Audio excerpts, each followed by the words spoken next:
I'm going to call this meeting to order, and then I think that some of our staff has an item that's not on the agenda. Did you want to lead us in that happy birthday song y'all were just singing? Oh, God. For anyone who doesn't know, our beloved Greg Gamble's birthday is today. If we would please join me in singing happy birthday, and a 1, and a 2, and a 3. Happy birthday to you.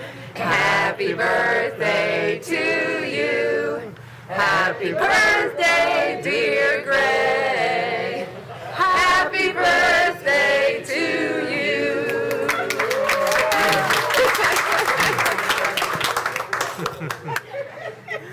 Okay, we will we will start off with roll call. Commissioner Harrison, Present. Commissioner Allen, Present. Commissioner Franks, Present. Commissioner Lindsay is present, Commissioner Orr, Present. Commissioner McLemore, Present. Commissioner Williamson, Present. and Alderman Peterson. Good, we have a quorum. This is the Franklin Municipal Planning Commission meeting of July the 24th, 2025. So the next portion of our meeting is for citizen comments. This is a time that's open for citizens to be heard on any issue or concern. If you would like to speak on a specific item that's already on the agenda, we ask you to wait until that item has been called for discussion. Any other comments you can make now, but we do ask you to fill out a citizen comment card and hand it to one of our staff members. Then you can come up to the lectern, to the microphone, and state your name and address. And then number 3, we ask you to limit your comments to 2 minutes. We had some people last month that struggled with that instruction. So that's just, you can say a lot in 2 minutes. So does anybody from the public wish to speak to the commission tonight? Okay, seeing none. We'll start off with approval of minutes. The consideration of approval of the June 26, 2025 Franklin Municipal Planning Commission minutes. Is there a motion for that item? Chair. Yes. I move that we approve those minutes. Thank you, Commissioner Allen. Second. And that was a second by Commissioner Harrison.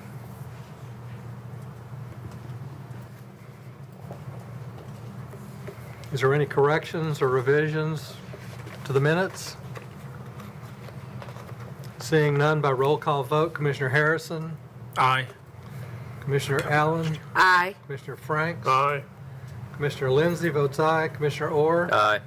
Commissioner McLemore, Aye. Commissioner Williamson, Aye. and Alderman Peterson. Yes.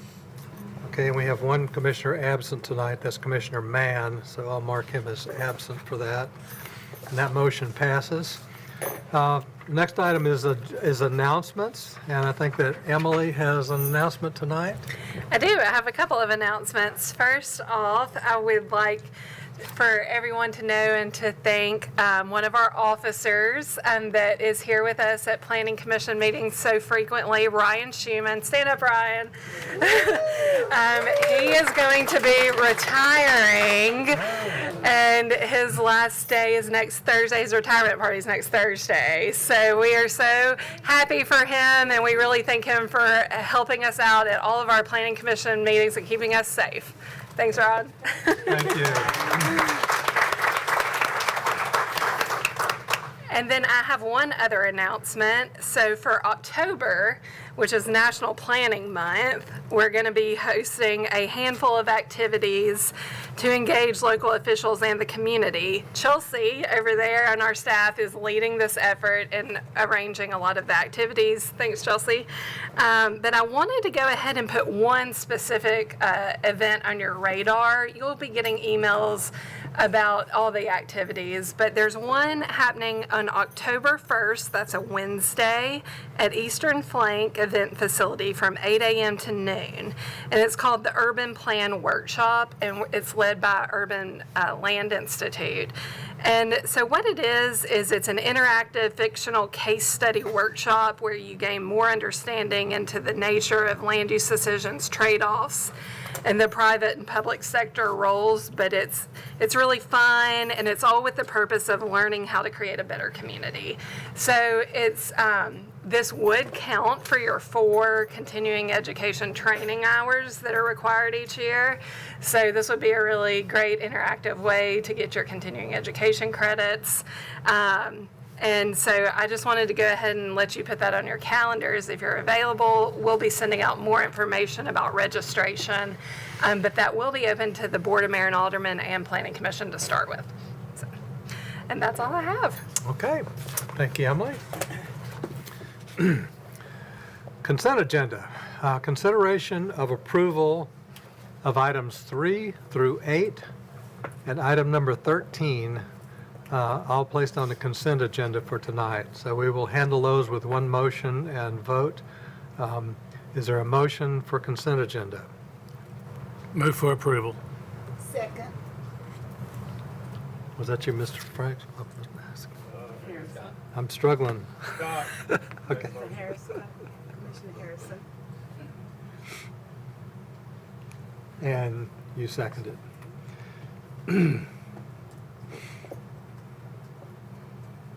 Okay, we have a proper motion for approval of our consent agenda for tonight, made by Commissioner Harrison and seconded by Commissioner McLemore. Is there, let's go by roll call vote. Commissioner Harrison, Aye. Commissioner Allen, Aye. Commissioner Franks, Aye. Commissioner Lindsay votes aye, Commissioner Orr, Aye. Commissioner McLemore, Aye. Commissioner Williamson, Aye. and Alderman Peterson. Yes. That motion passes. We have passed then those items on our consent agenda. The next item, item number, actually runs in tandem with item number 10, number 9 and 10. The first is a rezoning, and the second will be the approval of a revised development plan. So item number 9 reads, consideration of ordinance 2025-22. This is an ordinance to rezone 27.9 acres planned PD, that's 21.8 acres, 850,000 square feet of commercial space and 700 motel keys district, to planned PD 33.1, 245,460 square feet and 300 keys district for the property located south of McEwen Drive and west of Carruthers Parkway, otherwise known as the Arium PUD subdivision. So I'll turn it over to staff. Thank you so much. The applicant is requesting to rezone 27.19 acres, as stated from planned PD 21.8 with 850,000 square feet of non-residential, 700 hotel keys, to planned district PD 33.1, 245,460 square feet of non-residential, and 300 hotel keys. There is a development plan that has been submitted concurrently. Envision Franklin places this property in the regional commerce design concept. This design concept states that these areas should contain high-intensity activity centers that attract large numbers of people and employers from both within and outside the city. These areas include major employment and revenue generators that are valuable community resources. Envision Franklin's regional commerce design concept also states that new development should have integrated designs with coordinated access, amenities, and cohesive architecture that fits with the context of the corridor. The proposed mix of uses, multifamily residential, office, and commercial, is outlined in the Orium PUD development plan, and it meets the intent of the regional commerce design concept by providing activated streetscapes and comprehensive site planning. Staff recommends that the Planning Commission recommend to the Board of Mayor and Aldermen to approve ordinance 2025-22. Thank you. Is there any public comment on this item?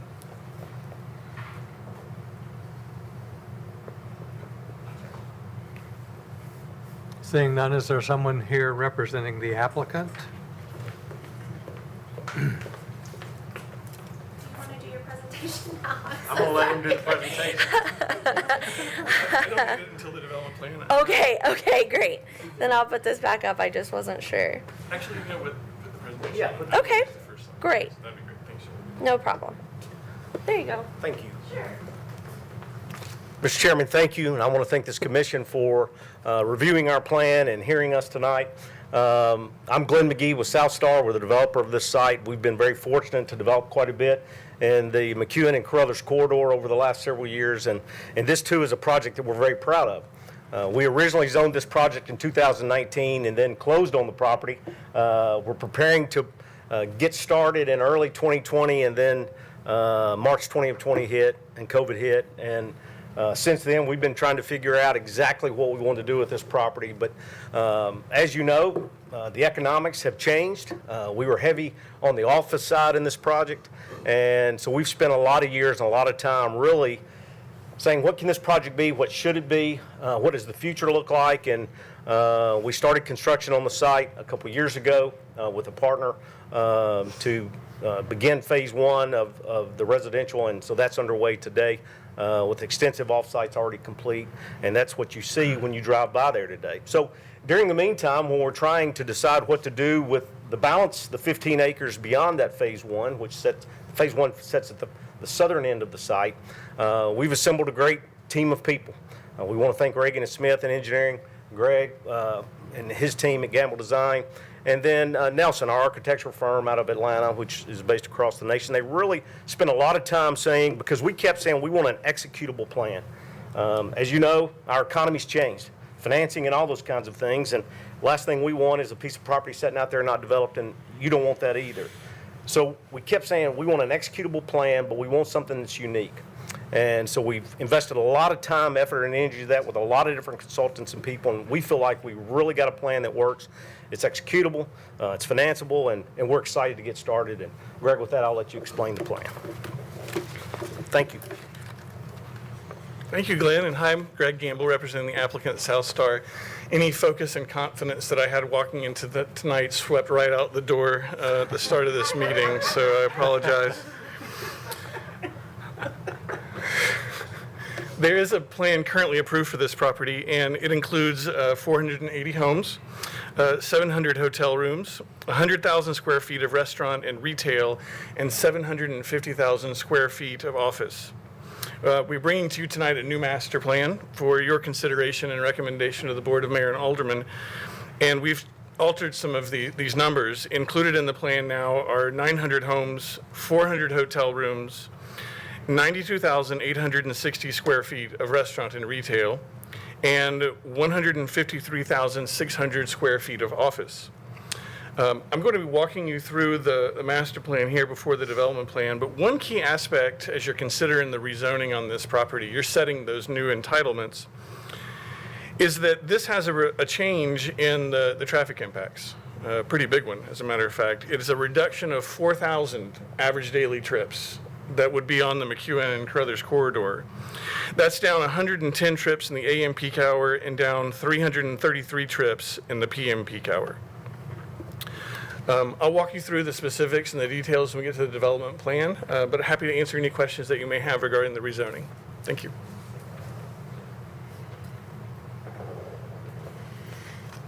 Okay. Is there a motion on this item? Move for approval. I've got a Oh, motion for go ahead. approval by Commissioner McLemore, Second. second by Commissioner Franks. And this is recommendation of approval to the Board of Mayor and Aldermen, right?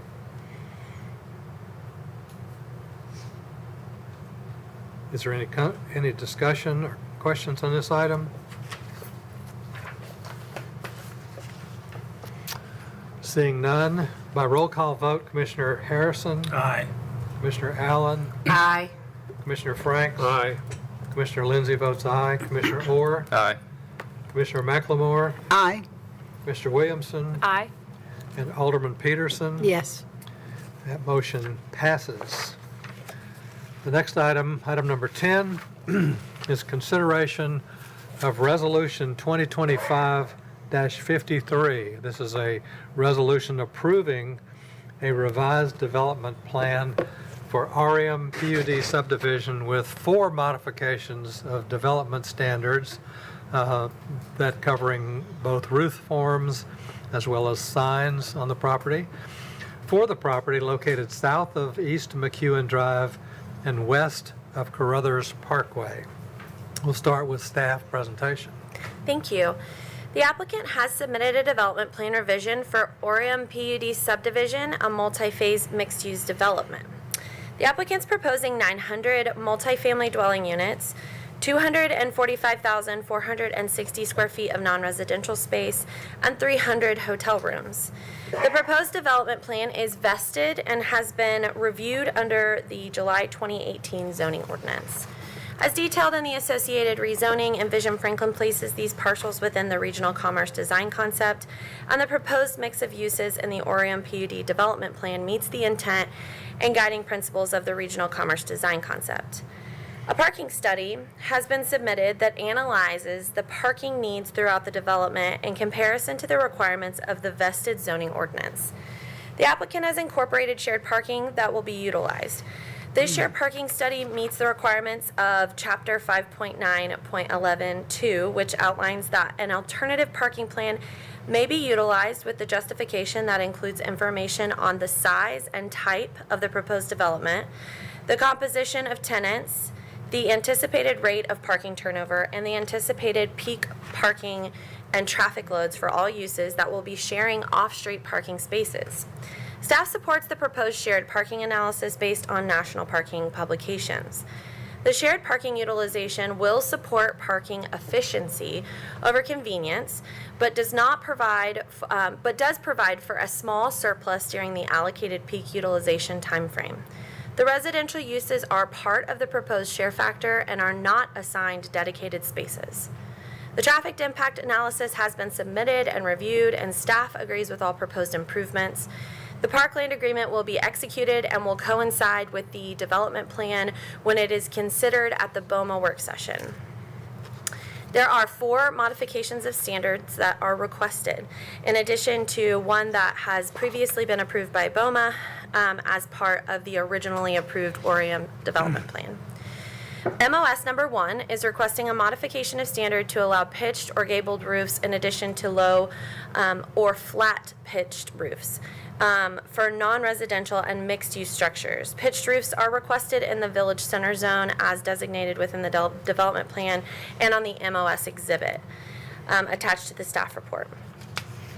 Chapter 5.3.69C states that flat or low-pitched roofs with parapet walls are encouraged within traditional areas. However, sloped roofs are permitted as necessary as a transitional feature as allowed in subsection 5.3.4 transitional features. The zoning ordinance has more recently been updated to allow for pitched or gabled roofs, so this request is now consistent with the intent of the zoning ordinance. Staff recommends approval of MOS number 1. I neglected to mention this to you, but I assumed that you saw it. I created a cheat sheet that should have been at all of your chairs. So if you want to follow, it basically has just like, it's red if we are recommending disapproval, it's green if we are recommending approval. MOS number 2 is a request to modify the standards to allow a maximum of 3 digital interactive wayfinding screen panels in the designated zones within the Village Center as shown on the development plan and the MOS exhibit attached to the staff report. Chapter 5.12.95 states that the following signs are prohibited in all zoning districts, and those include moving signs, as well as Chapter 5.12.56C states that exposed neon and LED that are visible are prohibited for signs and shall not be incorporated into the design of a principal or accessory structure. Moving signs of any kind and LED and exposed neon are not allowed per the current ordinance and have been prohibited since the last major update to the signage standards. We're not able to regulate the content of the signs, and moving digital signs opens up the possibility for scrolling ads or some other information not related to business names, directory information, etc. The request to allow prohibited moving signs for digital interactive screen panels is not consistent with the purpose and intent of not only the vested zoning ordinance, but also the current zoning ordinance. Therefore, staff is recommending disapproval of MOS number 2. MOS number 3 is a request to modify the standard to allow for neon lighting, LED lighting, to be used as an internal illumination when the sign has a three-dimensional depth within a channel, or when used to reinforce the design of the sign, or when used as a backlighting to create a halo effect. Chapter 5.12.56C states that exposed neon and LED that are visible are prohibited for signs. The current zoning ordinance also prohibits these types of illumination. The request to allow prohibited sign illumination is not consistent with the purpose and intent of not only the vested zoning ordinance, but also the current zoning ordinance. Staff recommends disapproval of MOS number 3. Lastly, MOS number 4 is a request to modify the standard to allow string lighting as an appropriate lighting solution in pedestrian-oriented areas, dining areas, and amenity spaces within the development. String lights will be permitted in designated zones within the development plan and the MOS exhibits. In addition, there shall be no string lights or other hanging obstructions within the public right-of-way or spanning fire access lanes. Chapter 5.12.913 states that signs that are prohibited in all base districts include string lights. The zoning ordinance has more recently been updated to allow for these types of lights, and the request to allow string lights is now consistent with the intent of the zoning ordinance. Staff recommends approval of MOS number 4. I wanted to also bring to your attention a project consideration that the vested and approved development plan does utilize what we refer to as conventional design standards as opposed to traditional design standards. The zoning ordinance that this plan is vested in allowed for the property to use either traditional or conventional design standards, which are characteristics, the characteristics of each of those are included below. I won't go through those, but with this revision, the applicant has adjusted the design standard being utilized to the traditional design standard. The change is notable only primarily because it reduces the parking requirement as well as the open space requirement from 5% to 3%. Staff recommends that the Planning Commission recommend to the Board of Mayor and Aldermen to approve Resolution 2025-53 with conditions. Okay.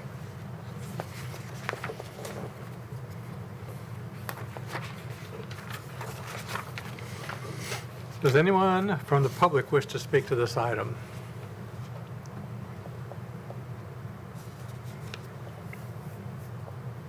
Seeing none, Greg, can you represent the applicant? Yes, thank you. Hi again. My name is Greg Gamble, representing the applicant tonight. And a couple of things I'd like to point out and highlight as a part of this plan. Several of you asked at the Joint Conceptual Workshop, what's really happening here at the corner of McEwen Drive and Carruthers Parkway? We have a small pond water feature that's going to have a rock line edge associated with it that is backdropped by a hotel. And then we have an office building here that might have like a restaurant down the ground floor. And staff has not seen this yet, except Amy saw it tonight and Chelsea saw it tonight. This is not a part of our package that we've submitted, and unfortunately not on TV. But we did have an artist rendering after kind of talking through what this architecture needs to look and feel like. That this is the kind of that office building. You can see it set back from McEwen, and that's because we have this drive that wraps all the way around, and a part of that's for fire egress and fire access, but it'll have on-street parking in front of it. And then you can see the pond here with the rock-lined edge, the parking structure that supports the buildings, and then the hotel with the veranda along the back of it right there on the street edge. So we really want this to have quite a park-like feel to it. And I'll turn it around just real quick so everybody in the audience can kind of see what we're talking about. And this would be on the, right here on the corner. And so the uses that are on this corner include the blue building, which is the office space. That would be a office building there. We have a hotel building that's shown here in purple. And then in yellow is a mixed-use building, so it would have some office space over some retail restaurant space. So the reason that that's going to have ground floor restaurant and retail is that it's kind of enclosing this open space park area that's central to our master plan. That's a real meaningful gathering space that's an anchor to our plan. One of the things that we're really seeking to and striving for in this plan is to align with that Envision Franklin regional commerce intent that we're placemaking. We're creating places where people can live, work, and play, and this offers that opportunity. The buildings that you're seeing here in red, those are predominantly retail, restaurant, maybe some personal services that are located within those. And then you can see on this building here in the middle, it has yellow along that front edge. That's mixed use, again, retail, restaurants, maybe some office space, some small office space, some maker space that's down on the ground floor level to activate and create more business opportunity down on that ground floor level. The first phase of the development is at the south. Site plan's already approved, building permits approved. They're anticipating starting construction on that southern piece very, very soon. The second phase would then be the middle block. And that would include the retail restaurants, the park, as well as the residential. And then the third phase would be the portion here to the north. The site actually drains from the south to the north. So we're kind of building out or constructing so that we can maintain our stormwater detention areas in a way that's responsible with our stormwater management plan. There are two phases of offsite road improvements with Orium. The first phase is what you're seeing here in red. This is adding a second lane on the south side of McEwen from I-65 all the way to Orium Drive. They're also building new turn lanes on McEwen to access Orium Drive headed westbound. There is a phase of construction right here, first phase, that is going to overlap more or less with phase two. Phase two is shown here in blue. As the middle block is constructed, there will be two right turn lanes constructed turning down onto Carruthers Parkway, and this lane will be extended all the way to the right in, right out. There will be new turn lanes that are going to be added on Carruthers headed northbound with a left turn onto Ovation Parkway. Those will all be completed, again, with phase two of the development proposal. This is our central park. We want to have restaurants that have rooftop outdoor dining. We want to have restaurants that have ground floor outdoor dining table and umbrellas. We want a park that is inviting, that brings families in. We want businesses and restaurants that can accommodate all age groups. We want to create a place that becomes a living room for Franklin. The buildings along Carruthers that are predominantly retail and restaurant would be 2 stories, and we're looking at that streetscape along Carruthers Parkway, and how do we activate that? How do we bring some hardscape plazas out? Like you can see here, that would be probably the front door of maybe this retail store on the ground floor, and how do we create an inviting landscape and streetscape along this edge with the buildings that are fronting along Carruthers Parkway. So these images start to kind of show how the architecture, the landscape, the pedestrian connectivity, the front facades all have a role in creating this place.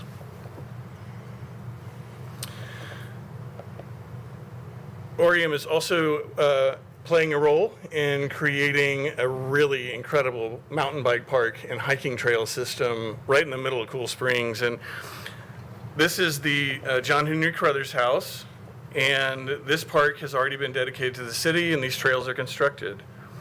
The trails that are running alongside the north side of this development, those are already constructed, and they connect over to mountain bike trails that are associated with Columbia State Community College.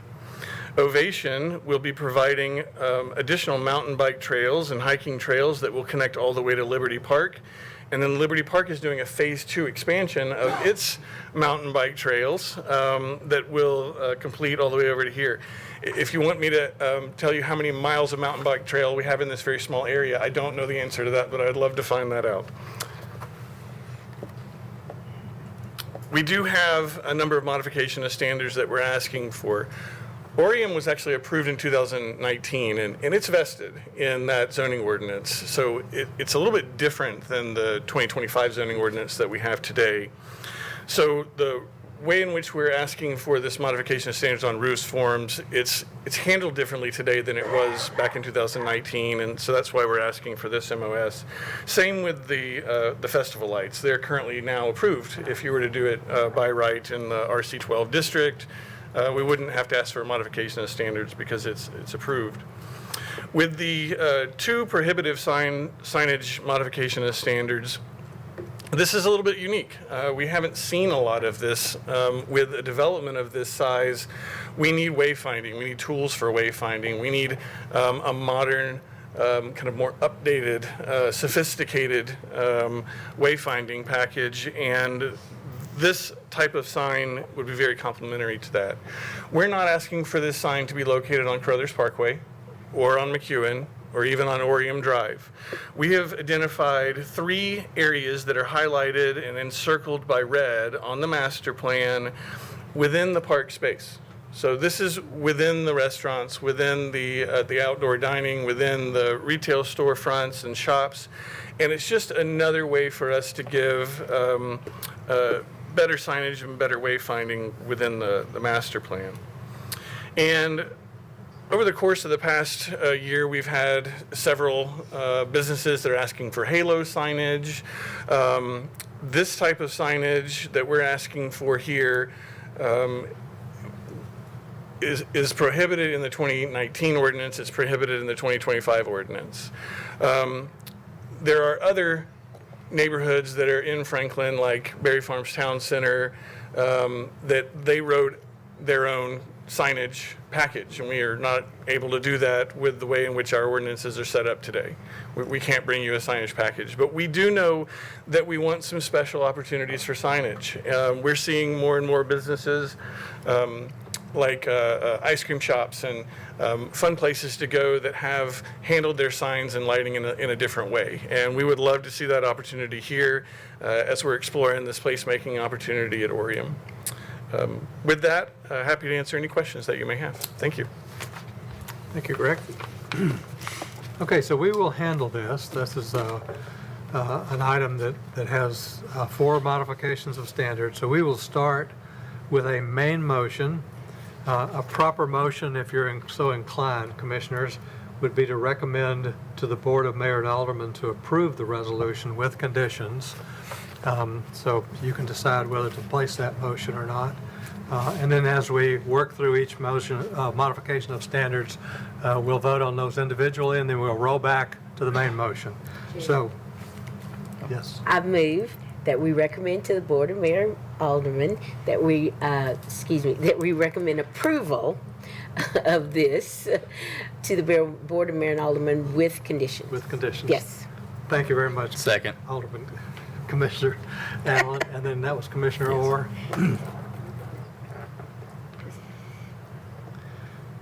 Okay, so we have a proper motion placed by Commissioner Allen, seconded by Commissioner Orr, to recommend that this item be approved by the Board of Mayor and Aldermen with conditions. We will roll now to the modifications of standards. And modification of standards number 1 is roof forms on non-residential structures, a request to permit pitched or gabled roofs in addition to flat or low-pitched roofs for non-residential and mixed-use structures. Pitched roofs are requested in the village center zone as designated on the development plan. If any of you have any questions, Chelsea has provided a good breakdown of each of these different items. So is there a motion on modification of standards number 1 on roof forms? Move for approval for MOS 1. I'll second that motion.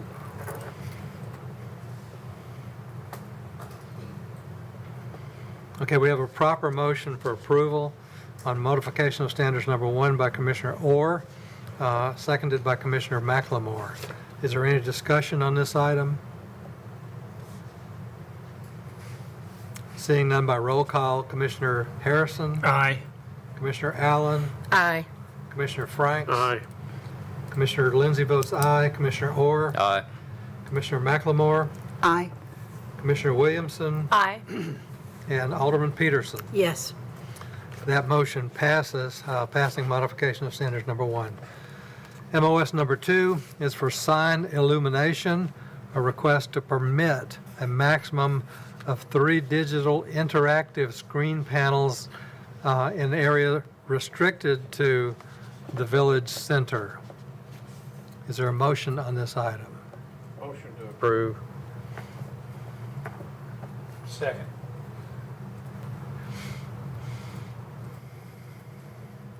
We have a proper motion to approve by Commissioner Franks, seconded by Commissioner Harrison. Is there any discussion on this item? By roll call. I will not vote against the recommendation of our staff. And I do believe, and I don't have to give a reason because I think we are supposed to give a reason when we actually vote against staff recommendation. For the record, I've been told by our legal staff that we are supposed to, so I will not. I think that we go down, and I've said this before, and it was even said by Greg, and I think he's very smart to do that. We have made exceptions over and over again in different developments to our sign ordinances. I don't even know why we have one sometimes, and I think that we and it's used as a precedent every time for the next one. And so if we're going to allow neon signs, if we're going to allow moving signs, let's change the ordinance. So let's make a recommendation to do that so that we don't have to continue to do this. If we don't think that's something that we should stand on as a community, let's just do that so that we don't have to continue doing that. Because whenever we do this, I never hear a reason why we do it. I would like to know why. And we don't have to, but I'm just saying we don't have to keep having these modifications of standards because staff is going to continue to recommend against it, and we're going to continue to see that. Okay, that's all I have to say. Okay. Thank you, Commissioner Allen. Okay, by roll call, Commissioner Harrison? Aye. Commissioner Allen? Nay. Nay? Okay. Commissioner Franks? Aye. Commissioner Lindsay votes aye. Commissioner Orr? Aye. Commissioner McLemore? Aye. Commissioner Williamson? No. And Alderman Peterson? Yes. Okay, that motion passes to approve modification of standards number 2 by a vote of 6-2. Okay, modification of standards number 3, sign illumination. This is a request to permit neon lighting, LED lighting, to be used as internal illumination when the sign has 3-dimensional depth within a channel or when used to reinforce the design of the sign, or when used as backlighting to create a halo lighting effect. Is there a motion on this item? Motion to approve. Second.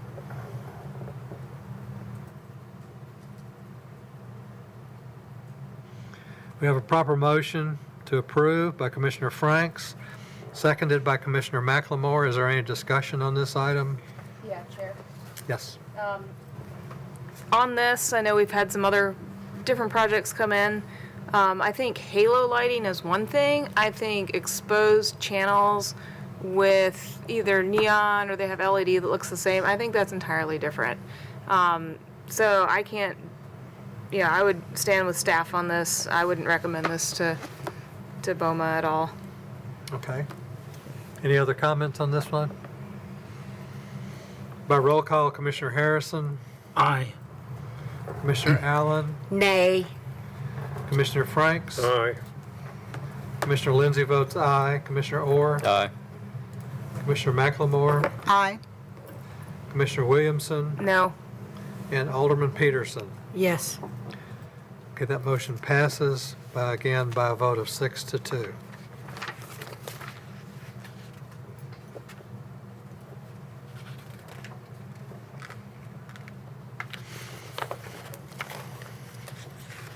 Okay, modification of standards number 4. Signs prohibited in all districts. Request to permit string lighting in designated areas per the development plan. String lighting is not requested over fire access lanes or within public right-of-way. Is there a motion on this item? Move for approval. We have a motion for approval by Commissioner McLemore. Is there a second? I'll second. Seconded by Commissioner Harrison. Is there any further discussion on this item?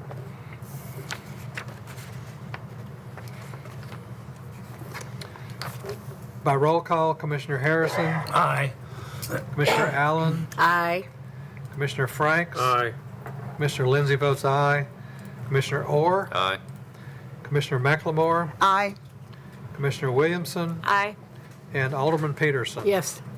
That motion passes unanimously. So that will take us back to the main motion. That's the main motion is a recommendation of approval to the Board of Mayor and Aldermen with conditions. And we have had 4 approvals of modifications of standards for this. All 4 of the modification of standards requests have been approved. So is there any further discussion on this item? By roll call vote, Commissioner Harrison, Aye. Commissioner Allen, Aye. Commissioner Franks, Aye. Commissioner Lindsay votes aye, Commissioner Orr, Aye. Commissioner McLemore, Aye. Commissioner Williamson, Aye. and Alderman Peterson. Yes. The motion passes unanimously. That was item number 10. Okay, number 11 and 12 rolled together. Number 11 being an ordinance to rezone, and number 12, a resolution to approve a revised development plan. So, consideration of ordinance 2025-20, an ordinance to rezone 103.93 acres from planned PD 12.23 acres, 480,000 feet of non-residential space, and 450 hotel keys planned district to PD 15.34 acres, 1,655,000 square feet of non-residential space, and 350 hotel keys planned district for the property located at the southeast corner of East McEwen Drive and Carruthers Parkway, that being the Ovation PUD subdivision. And I'm sure that Chelsea will cover this. This item was not vested, as was the last project we did. Correct. Correct. So we will start with staff presentation. Thank you. This is a rezoning. I am going to not repeat the numbers because they're really hard for me to say. So since Roger already said that, I'm going to let him hold on to that. So the development plan has been submitted concurrently. Envision Franklin places this property, like the one before, in regional commerce design concept. This concept states that these areas should be high-intensity activity centers and that they should attract large numbers of people and employers from both within and outside the city. These areas should include major employment and revenue generators that are valuable community resources. Envision Franklin also states that new developments in this design concept should have integrated design with coordinated access, amenities, and cohesive architecture that fits within the context of the corridor. A separate development plan is being considered with this rezoning, and the proposed mix of uses, attached residential, office, and commercial, as outlined in the Ovation PUD development plan, meets the intent of the regional commerce design concept by providing activated streetscapes and comprehensive site planning. Staff recommends that the Planning Commission recommend to the Board of Mayor and Aldermen to approve ordinance 2025-20.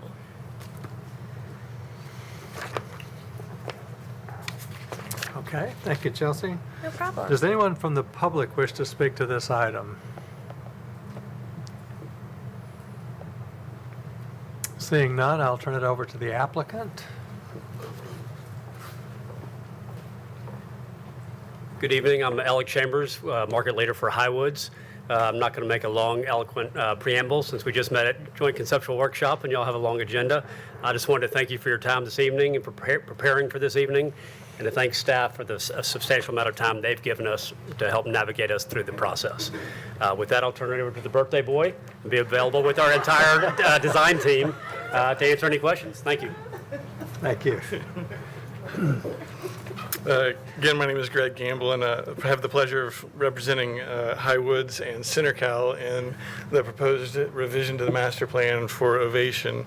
Ovation is not vested. It's not a vested plan. However, it is still an approved PUD and can still be developed as it is currently approved today. In other words, it has not expired. And construction activity has occurred. Ovation Boulevard has been constructed. So to give you a little bit of history, this is the existing PUD plan, and it is a total of 77.7 acres in size. It includes this small area here and then this area here along the base of the hilltops. The proposal that you're looking at tonight is a larger area, and it includes 104.5 acres. It includes this area of Regional Commerce 12. When this original PUD was brought forward and approved by the city of Franklin, a traffic study was prepared, and that traffic study had 1.4 million square feet of office in the RC12 as a part of the numbers that were generated for the development. As a part of the original traffic study, there were a total of 32,000 daily trips associated with this in 2014. It was very important that for this new plan that we stayed within those parameters, because all of these improvements that have taken place on McEwen, on Carruthers Parkway, all of the additional laneage that we're talking about having to build, all tied to that original 2014 study. So in the new plan that we have, Highwoods and Centercal said, we don't want a standalone block for office space. We want that office space to be integrated into the master plan, to be on the main street, to be a part of the activity, because those restaurants that are going to be a part of the Ovation plan, they thrive at lunch because there's office. They thrive in the evening because there's residential. And it's that mixture in regional commerce policy and Envision Franklin that is that recipe for success for Cool Springs long term. That's the sustainability, and that's what works. So this new plan has an increase in 1,100 trips per day. So again, we're staying within the parameters of that existing 2014 plan. And I'll talk a little bit more about the development plan in just a minute, but appreciate any questions that you may have regarding the rezoning. Thank you. Okay. Again, staff, if you're so inclined, the planning department has recommended to the board that we recommend to the Board of Mayor and Aldermen to approve ordinance 2025-20. So, is there a motion on this item? Move to approve. Recommend approval. The board, mayor, and alderman. And a second? Second. Scott?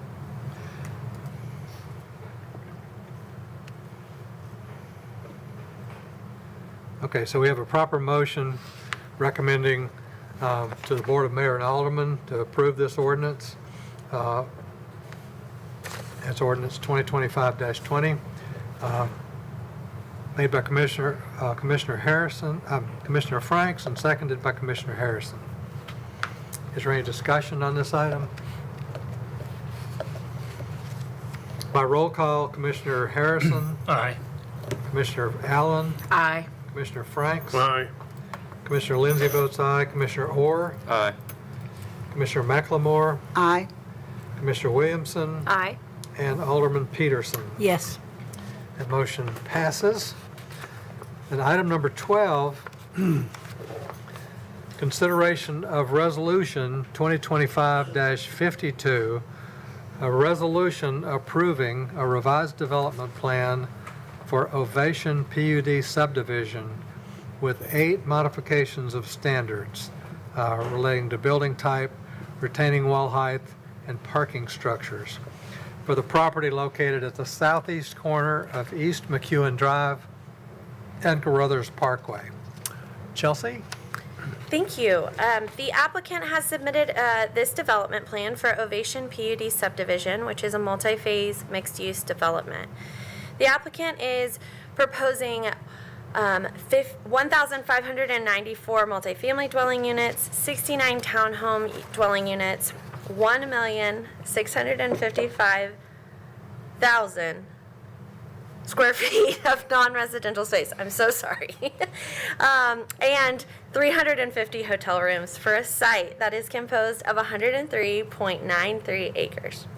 As detailed in the associated rezoning, the Envision Franklin plan places these parcels within the regional commerce design concept, and the proposed mix of uses meet the intent and guiding principles of the regional commerce design concept. A shared parking study has been submitted that analyzes the parking needs inside of the Ovation Parkway Loop in comparison to the requirements of the vested zoning ordinance. In this case, it would be the 2025 zoning ordinance. The applicant has incorporated shared parking that will be utilized. The shared parking study meets the requirements of Chapter 10.4.1, allowing the reduction of 2,339 spaces inside the loop of Ovation Parkway, promotes parking efficiency over parking convenience, but supports efforts to minimize impervious surfaces throughout the site. Any uses outside the Ovation Parkway Loop will individually meet the parking requirements within the zoning ordinance without the utilization of a shared parking plan. The traffic impact analysis has been submitted and reviewed, and the staff generally agrees with all proposed improvements. The parkland agreement will be executed and will coincide with this development plan when it is considered by the BOMA at work session. As stated, there are 8 modification of standard requests for this plan. Bear with me. We'll start with MOS number 1, which is a request to modify the standard to allow a maximum block length of 3,600 linear feet for the block encompassing the wetland park and stormwater management area. Chapter 3.6.5 states that block length perimeters shall not exceed a maximum of 2,400 feet, except the DRT may approve a block length perimeter up to 3,200 feet in cases where 1, environmental or topographic constraints exist, 2, where the street classification prevents a connection, or 3, where a proposal includes an internal parking structure. The proposed length is 3,598 linear feet, which is nearly 400 linear feet more than what can be administratively approved. With that said, the block encompasses an existing wetland area, which includes 2 sections of protected stream and stream buffer area, as well as an existing stormwater management area. This block includes 2 parking structures and a fire lane, which provides emergency and pedestrian access throughout the block. This request meets the standards laid out for staff within the zoning ordinance, but does exceed the amount allowable to be approved administratively. The request also does not threaten the purpose and intent of the zoning ordinance. Staff recommends approval of MOS number 1. MOS number 2, requesting a modification of standard to allow flat roofs with parapets for the townhome building type. Chapter 6.6 states that the roof elements pitch 3 to 12 to 12 to 12, excluding small roof sections over porches, entryways, or similar features. Staff can support this request based on the proposed urban mixed-use context and the precedent set by the approval of a similar MOS for the adjacent development, Orion PUD. Staff recommends approval of MOS number 2. MOS number 3, requesting a modification of standard to allow up to 50% of retail storefronts on commercial/mixed-use building type, to not have transom windows, and to allow up to 50% of the retail storefront on commercial/mixed-use building types to have knee walls. To not have knee walls, I'm sorry. Chapter 6.9 states that any storefront has to have display windows, transom windows, knee walls of between 18 and 24 inches, and other architectural elements such as bulkheads, trim, and cornice details. This request is not consistent with the intent of the zoning ordinance. Knee walls provide a base which is required for facade composition by our zoning ordinance, and both knee walls and transoms define a more traditional classic design which is prioritized in this building type. In addition, the request results in practical difficulties in enforcement and the tracking of the 50% allowance. Staff recommends disapproval of MOS number 3. MOS number 4. This is a request to modify the standard to allow up to 3 of the following as a primary material on a facade: brick, natural stone, cultured stone, or precast concrete as primary material on a facade for a large-scale office building type. Chapter 6.10 states that primary materials on the facade can be up to 3 of the following: brick, natural stone, or cultured stone.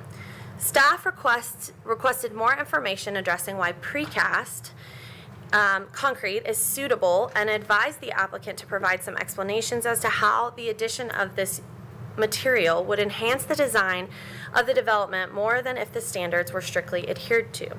An adequate explanation was not provided. Limited example photos were provided, with the majority of the examples being from other locations. There are no specifications related to the application of the proposed precast concrete material in terms of scoring or facade variation as discussed at the joint conceptual workshop. This request is not consistent with the purpose and intent of the zoning ordinance. Staff recommends disapproval of MOS number 4.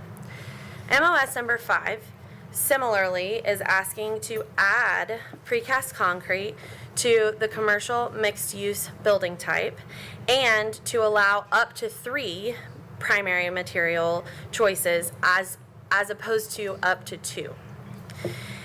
Staff requested more information addressing why precast was suitable and advised the applicant to provide an additional explanation as to how the addition of this material would enhance the design of the development, and adequate explanation was not provided. Staff does not support the addition of precast concrete. Limited examples and photos were provided, with a majority of them being from other locations.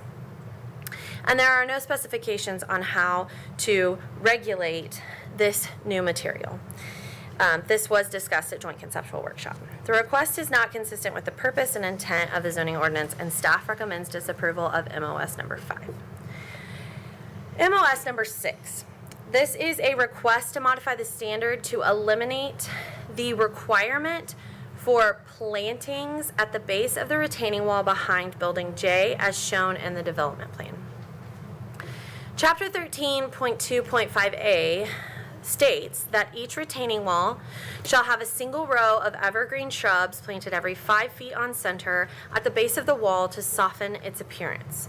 Shrubs shall be a minimum of 30 inches in height at the time of planting.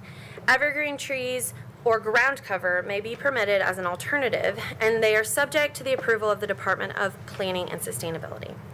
The existence of the established riparian buffer meets the intent of the screening of the retaining walls.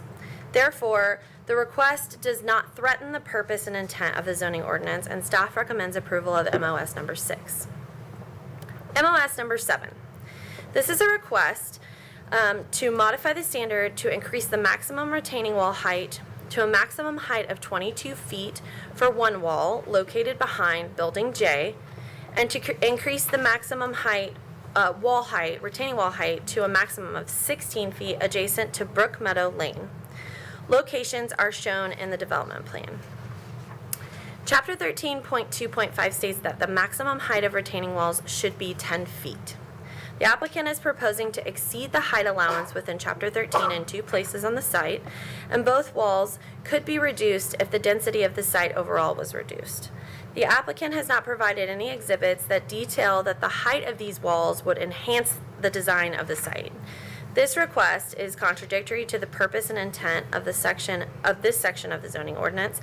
Therefore, staff recommends disapproval of MOS number 7. MOS number 8. This is going to be really long, and if you have any questions, I'm happy to answer them. MOS number 8 is requesting a modification of standard to place a parking structure parallel to the Carruthers Parkway and the McEwen Drive right-of-ways, as shown in the development plan. Chapter 10.5.2.a states that outside of the CFO and the CAO, where along an arterial or collector street, parking structures shall be screened by buildings at least as tall as the parking structures.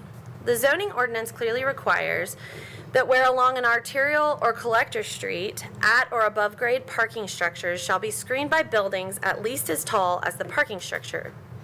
The proposed MOS does not enhance the design of the development more than if the standards were strictly adhered to.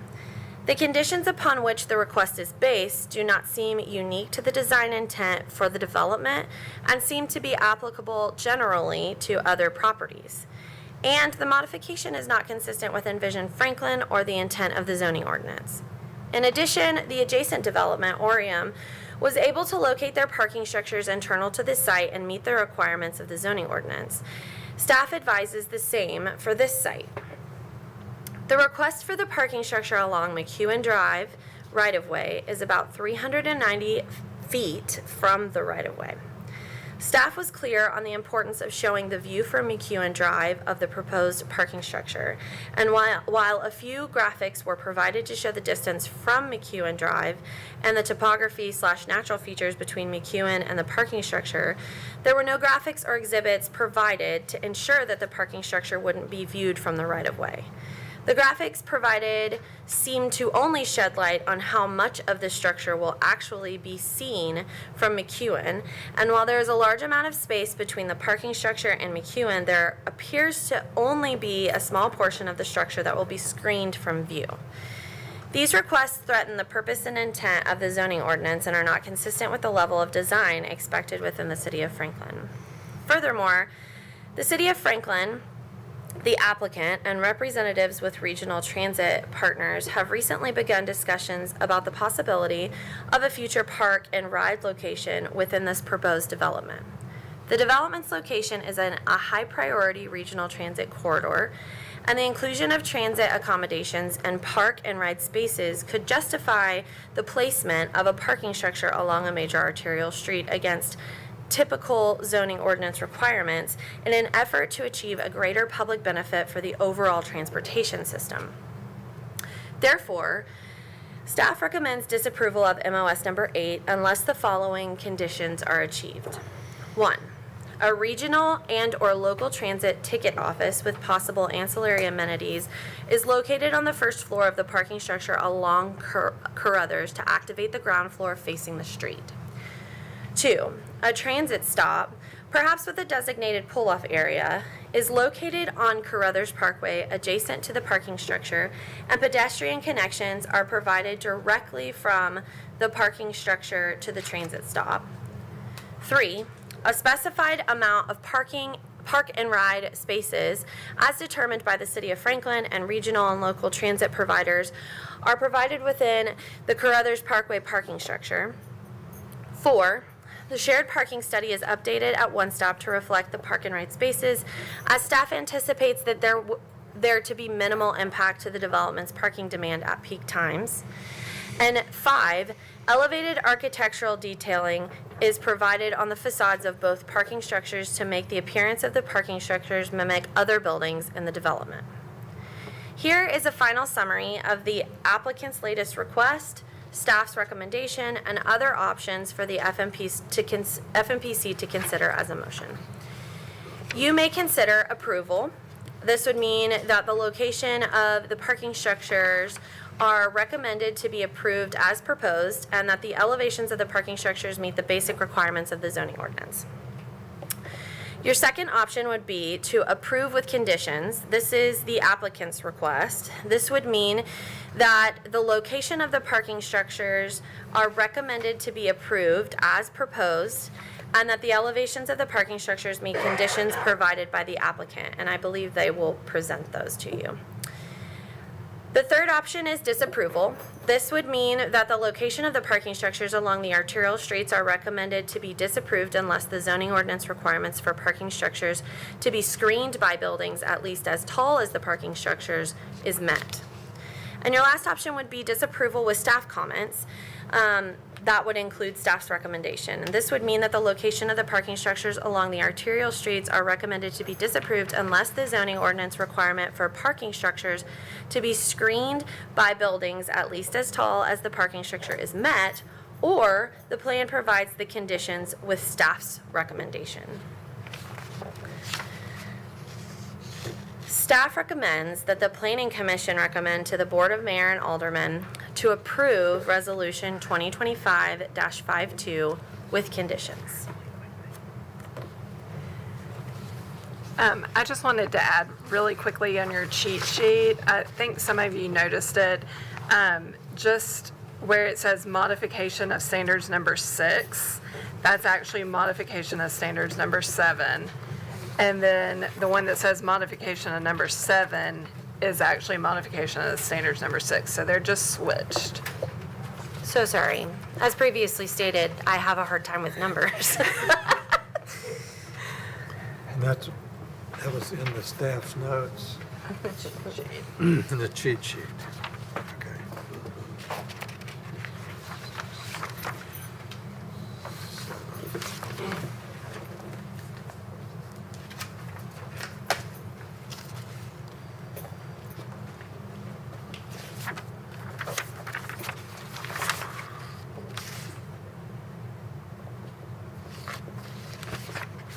Okay.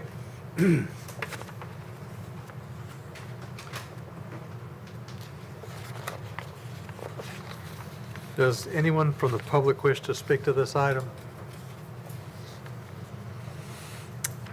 Seeing none, I'll turn it over to the applicant, to Greg. Yes, thank you, Chairman and Planning Commission. My name is Greg Gamble, again representing the applicant. We've made a number of changes since the joint conceptual workshop, and we've provided additional information, and I'd like to review that with you this evening.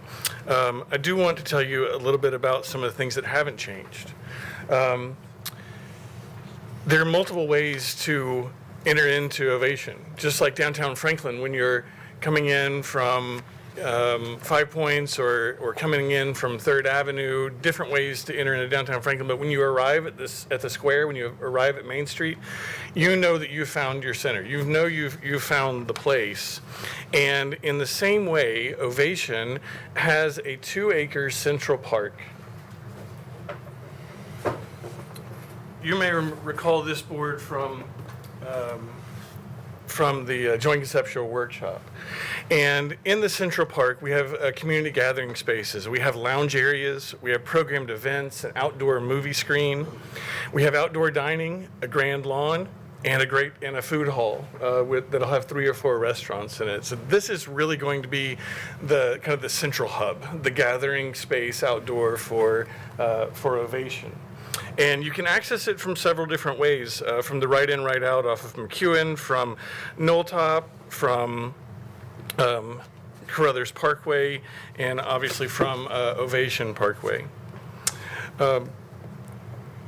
The pink buildings that you see in this master plan are mixed-use ground floor retail, restaurant. This is the 400,000 square feet of commercial space. Personal services would be in there, the day spa would be in there, and that's happening on the ground floor on these new private streets. The buildings that you're seeing in blue are intended to be prominently office buildings. Now, they may have a coffee shop on the ground floor, a cafe on the ground floor for employees, but they're really intended to just be predominantly office space. These buildings can really be built in any phase throughout Ovation. This is intentionally set up so that Highwoods can meet a market demand, meet a market need at any phase through the development. The first phase of Ovation will be this area right here that I'm encircling with my cursor, the area right around the Central Park and right down Live Oak Lane. The orange buildings on the other side of the street on Ovation Parkway, those are for sale condos and for sale townhomes. The master plan still includes a 29-acre mountain bike park, an 11-acre created wetland park that will have boardwalks, educational signage, and biodiversity that you would anticipate seeing in an urban wetland. Ovation has improvements as well. City staff asked that we do a combined traffic study with Orium and Ovation so we could look at both changed plans at the same time. And the improvements that you're seeing here contemplate those.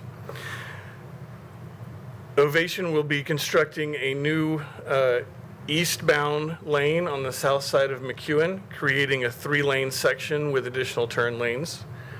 And they will be constructing an additional westbound lane on the north side of McEwen that will add additional capacity to access I-65.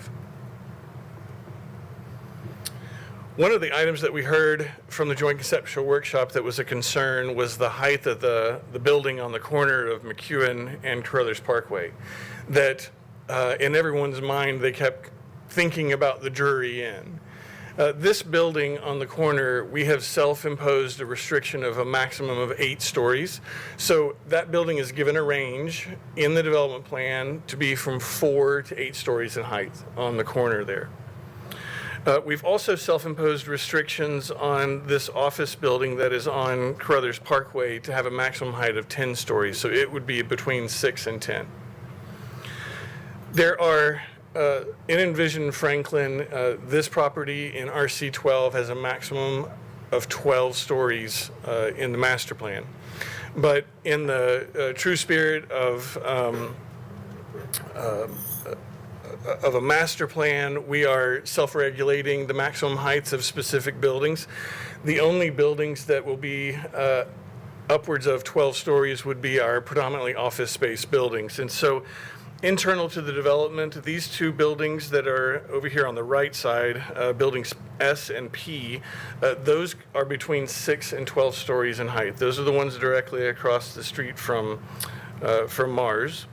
And then the buildings internal to the site here, these 2 buildings, P and D, I believe, those are also allowed up to 12 stories in height, and then V as in Victor is the 10-story height office building. So we prepared some massing studies so you could kind of see what this would look like. We have intentionally capped the amount of office square footage at 1.255 million square feet. All of these buildings cannot be built to 12 stories. We might have one 12-story building, but the others would need to be 6 or 7 stories in order to get to that maximum cap that's within the development plan. So you have several different things that are giving Highwoods and CenterCal flexibility in the plan as it develops out over time, but also you have restrictions that are capping how intense the development can be as it's being built out. So on the top left corner then, we're showing the 4 to, this is if you're standing in Orium looking back at Ovation on this. So over here we have the 4 to 8 story hotel. We're going up the hill, and the last building here is the office building that's between 6 and 10 stories in height. In the background beyond, you can see the building that is also office that's between 6 and 12 stories in height. Over on this side here, we are standing in the intersection of Carruthers Parkway and McEwen, and we're staring at the hotel that would be 4 stories or 8 stories. In the background, you see the 2 office buildings across from Mars, and then the other office building that's on Carruthers Parkway that would be 6 to 10 stories. From this lower view here in the bottom right, it shows the 2 office buildings that are directly across from Mars, and then looking down McEwen Parkway back toward I-65.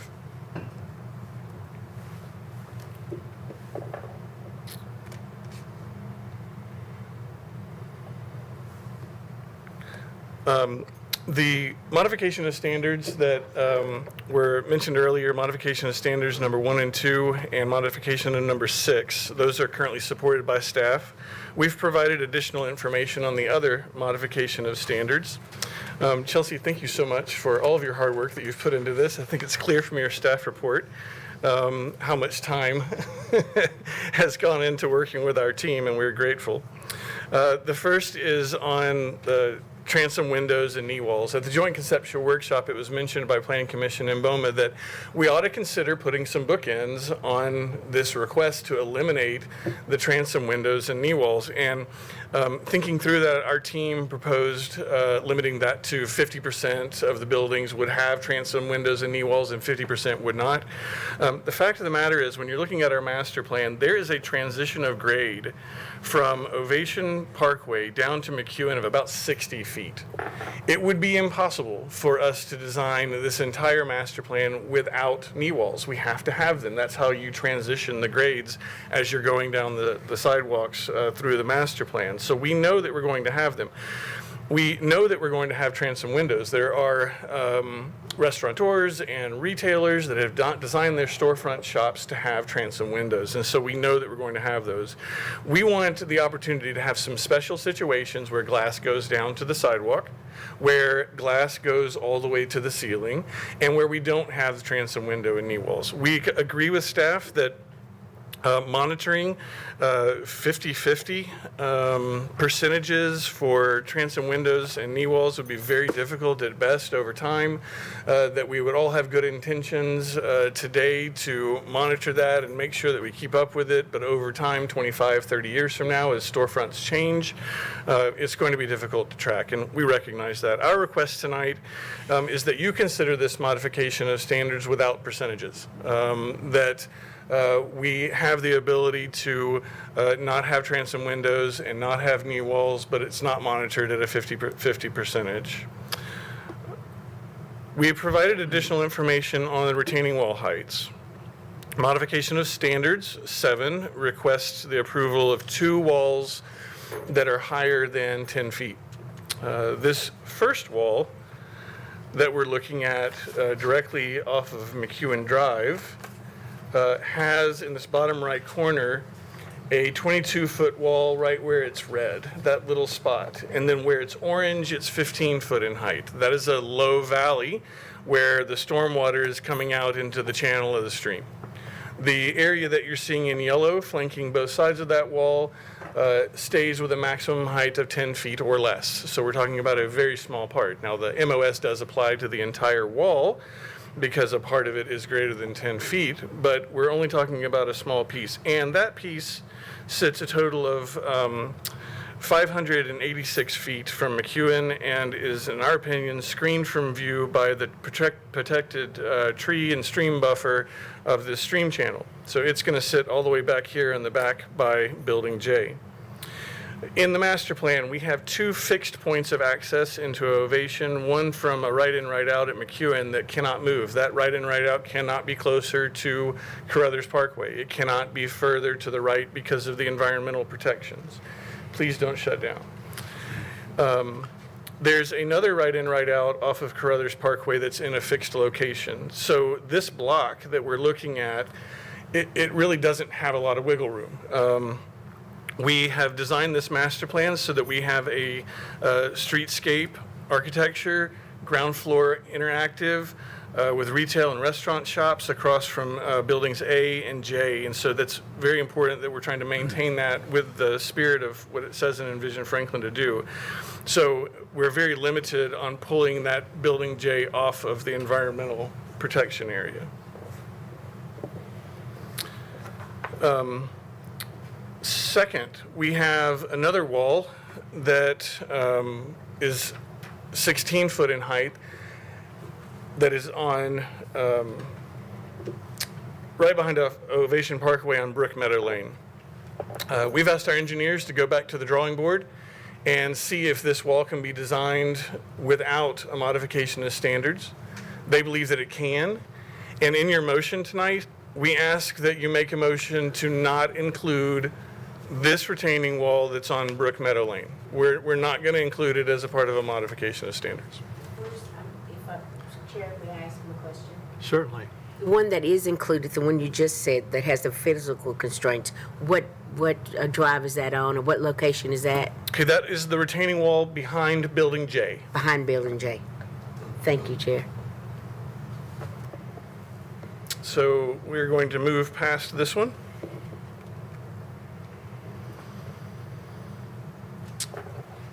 The next modifications relate to the precast material, and I am happy to have consultant Chuck Ganaway with Hastings Architectures here tonight, and he wants to really talk about our intent and what we're asking for as it relates to precast concrete.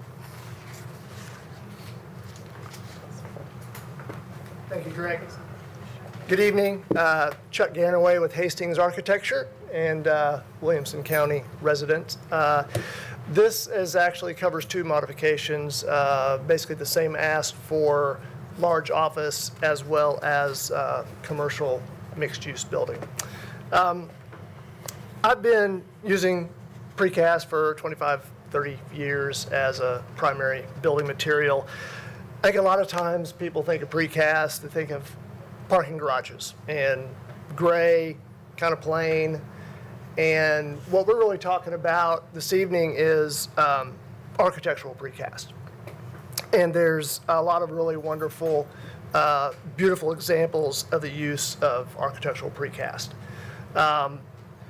This precast offers a variety of shapes, textures, colors, profiles, finishes, and really just, just many, many ways. It's quite different than just your typical precast gray.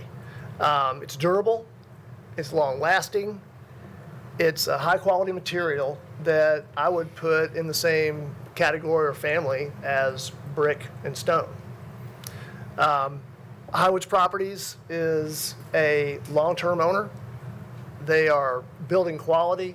They're building buildings to own and operate for 30, 40 plus years. And we think introducing architectural precast, in addition to brick and stone, as a primary building material is appropriate for Ovation. This is a 100 plus acre campus, as you know, and we think introducing precast will add variety to what we know will be an incredible development for the city. So happy to take any questions if appropriate. Okay. There are actually two modification of standards on the precast concrete. One is for a mixed-use building type. That's intended for the the hotel is going to be an elevated architectural experience. We're really probably not going to use this. I don't think we're going to use it. I don't think there's any plan to use it for the residential mixed-use buildings. So this is really for the hotel and then for the large-scale offices. So it comes in those two different votes.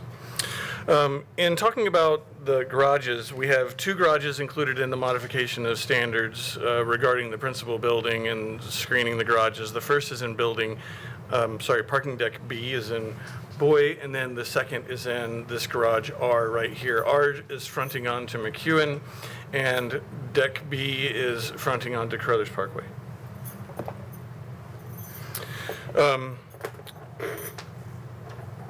We were asked to move away from kind of a cartoony version of the elevation of the architecture of deck B to something that really feels a bit more realistic. This elevation that you're seeing on the screen here articulates how the garage can be designed in a way where it really looks and feels like a building. We have the elevator core for the garage here, and we have a pedestrian connection that comes right out to Carruthers Parkway. We want that relationship between pedestrian activity and the parking garage. We have intentionally committed over here on the left side additional items that we would provide if this is approved tonight, including adding a cap, middle, and base to this building, including breaking up the structure to look like a collection of buildings, 2 to 3 buildings that are put together, providing that pedestrian access back out to Carruthers Parkway, and providing foundation landscaping. We believe that we can achieve a design, an elevated design for the architecture of the parking garage, where it does fit, where it does make sense. This garage is 100 feet at its furthest point from the Carruthers Parkway right-of-way. It is 67 feet at its closest point, which is here toward the right in, right out. So there is a lot of depth in there. There's area that we can add landscape, that we can pull back and separate from the right-of-way of Carruthers Parkway. Deck R is somewhat aligned with the Mars parking garage that's there today. When you drive down McEwen, you really don't have a presence that there's a parking garage right on the road. One other thing to point out, in this area of McEwen specifically, on the other side of this property from McEwen is Bigby. And you may recall from Bigby that there's a stream that runs through alongside and parallel McEwen Drive, and there are wetlands associated with that. So really the closest building on the other side of the McEwen may be equally as far as the parking garage is located here from Deck R.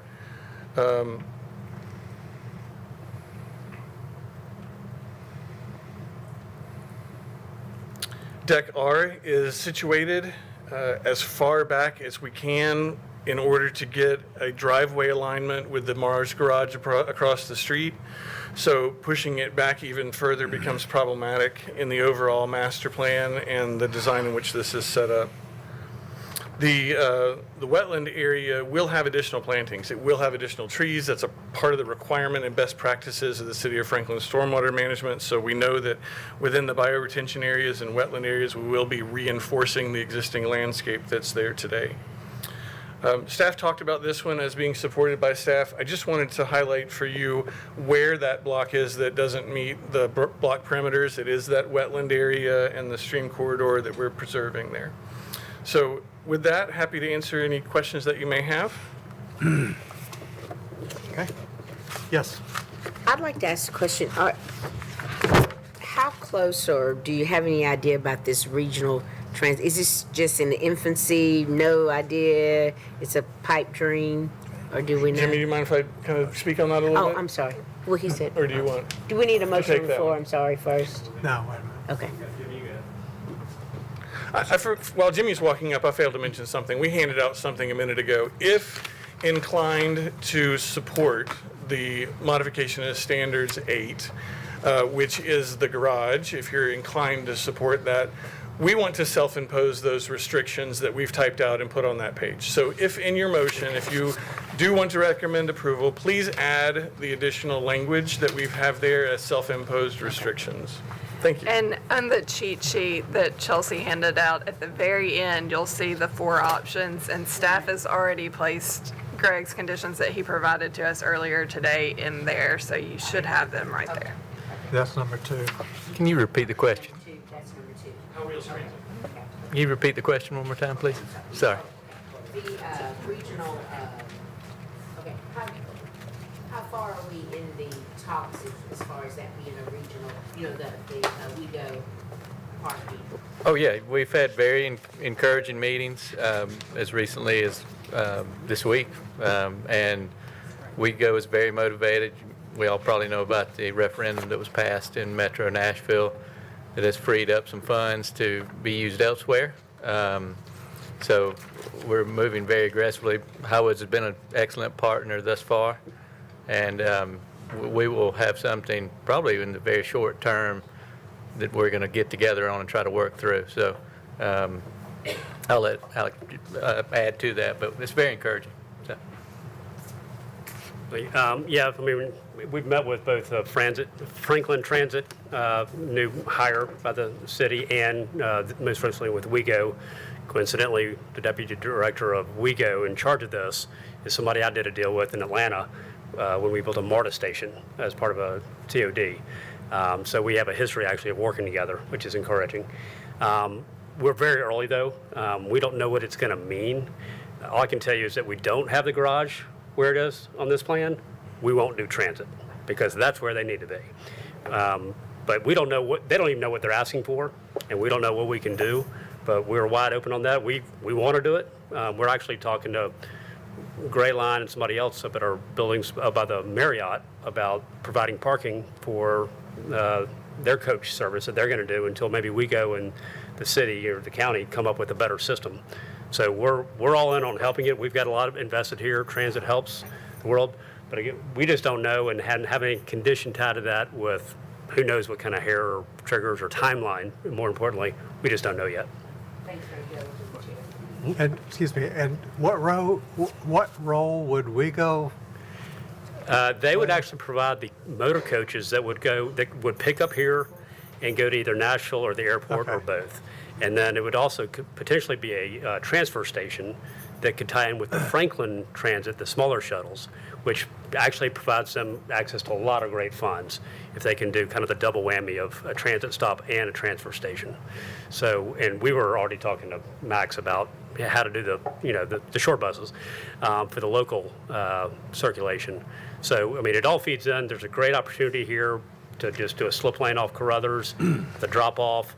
We talked about doing the kiosk and maybe a bathroom for the drivers and different things. So we haven't talked about anything that seems impossible to date, but they don't know what the grants look like. They don't know what the money looks like. You know, some of this, they may or may not ask for additional parking. We don't know what that costs. So there's a lot to figure out, but we're all at the table. In fact, we've also met with Orium with Franklin Transit to see how this all works together. So it's not just us, it's this whole corridor. Okay, Thank you for indulging me. certainly. Whew. Okay. So we'll handle this the same way we do normally when we have modifications of standards. We'll start with the main motion. And a proper motion. Chair. Yes. Move for, and I need to move back so I can get the name of this. I'm sorry. Okay. Move for recommending approval to the Board of Mayor and Aldermen for approval of resolution, is it 2025-52? 52, with conditions. With conditions, yes. Is there a second for that motion? Second. Commissioner Harrison?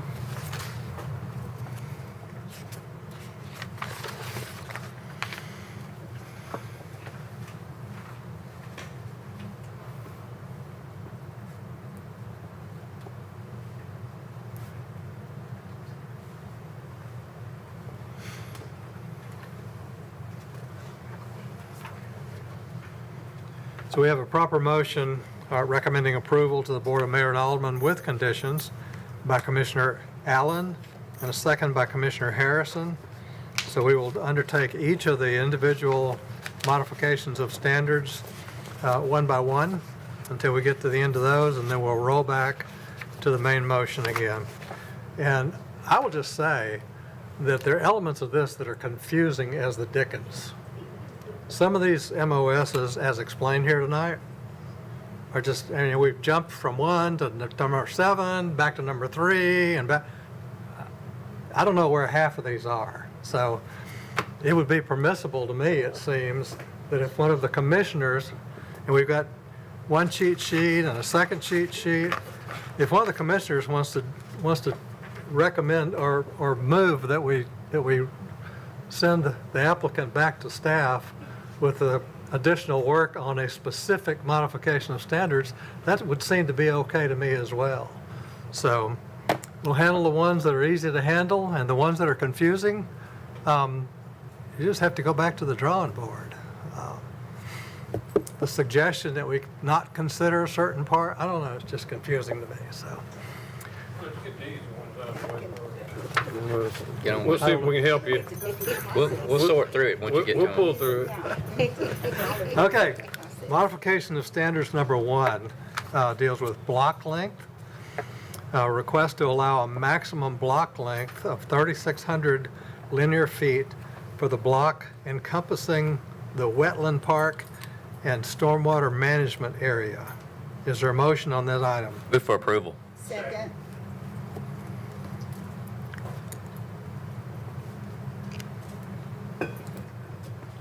So we have a proper motion for approval by Commissioner Orr and a second by Commissioner McLemore. Is there any further discussion on this, on modification of standards number 1? Seeing none, by roll call, Commissioner Harrison. Aye. Commissioner Allen. Aye. Commissioner Franks. Aye. Commissioner Lindsey votes aye. Commissioner Orr. Aye. Commissioner McLemore. Aye. Commissioner Williamson. Aye. And Alderman Peterson. Yes. Okay, modification of standards number 1 passes. Modification of standards number 2, roof elements in townhouse building type. A request to permit flat roofs with parapets for townhouse building type. Is there a motion on this item? Move for approval.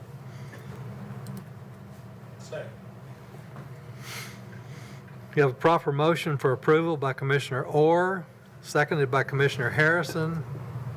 Is there any discussion on this one? Seeing none, by roll call vote, Commissioner Harrison. Aye. Commissioner Allen. Aye. Commissioner Franks. Aye. Commissioner Lindsey votes aye. Commissioner Orr. Aye. Commissioner McLemore. Aye. Commissioner Williamson. Aye. And Alderman Peterson. Yes. Motion passes unanimously. The next one. Number 3. Number 3. No, I mean the one that's, that staff recommends approval. Oh, number 6? Well, we Oh, can you do wanna do it 3. I now? think we can Let's do just, 3. let's just go in. Let's 3. Because they're numbered wrong. Chair, no, number 3. Yeah, just number on the three's cheat sheet. Okay, So, all right. Chair. Modification if of I'm- standards number 3. Chair, if I might, I think I understand number 3, if we might. Okay. On number 3, there, oh, he's Okay. got to read it? Okay, read it, okay. Modification of standards number 3 is for building elements on retail storefronts. A request to permit up to 50% of retail storefronts to not have transom windows and to allow up to 50% of retail storefronts to not have knee walls on a commercial mixed-use building type. So, So, Well, I Chair, thought the MOS was for, to eliminate the 50%. it is, it is. Well, Okay, all right. You want to take it or want me to? is there, now, I'm gonna let you take it, because I was. Okay. Move for approval of modification of standards number 3 with the text up to 50% of that occurs in 2 locations be omitted. I'll second it. I'll second. You go with it. I'm sorry, did you second that? And you got that change, up to 50%? Okay.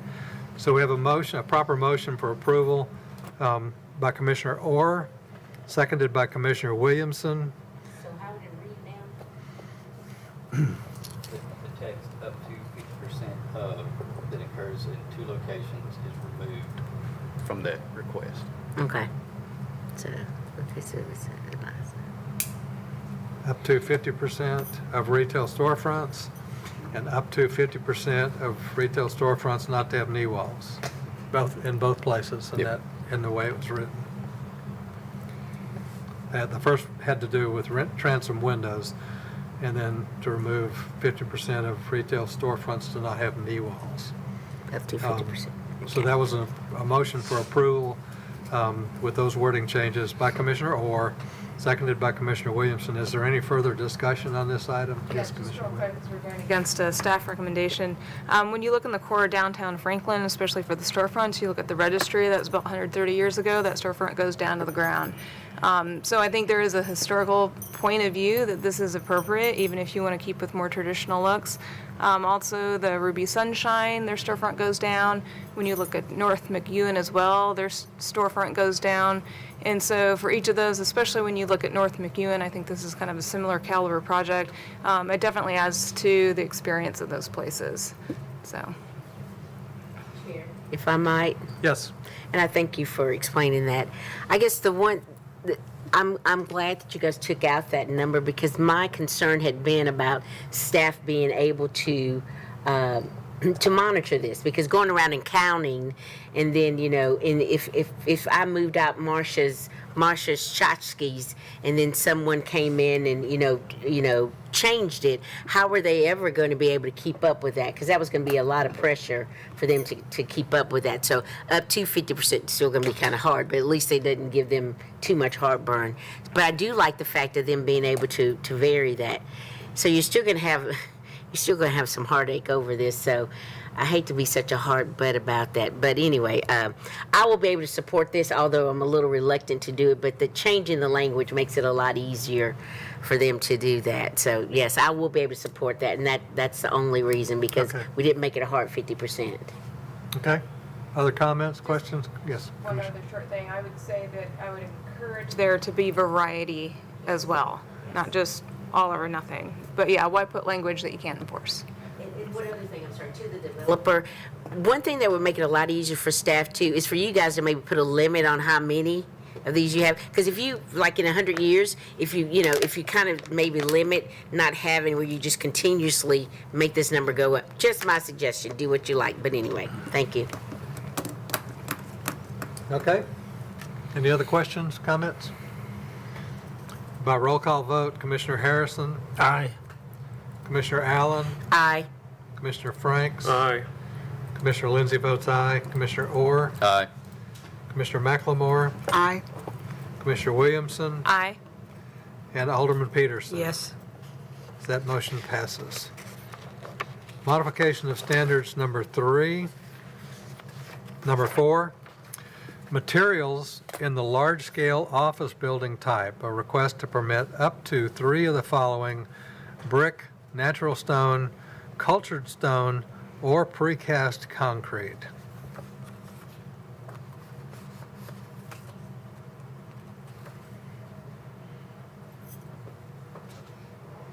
Is there a motion on this item? Make a motion to approve it. Second.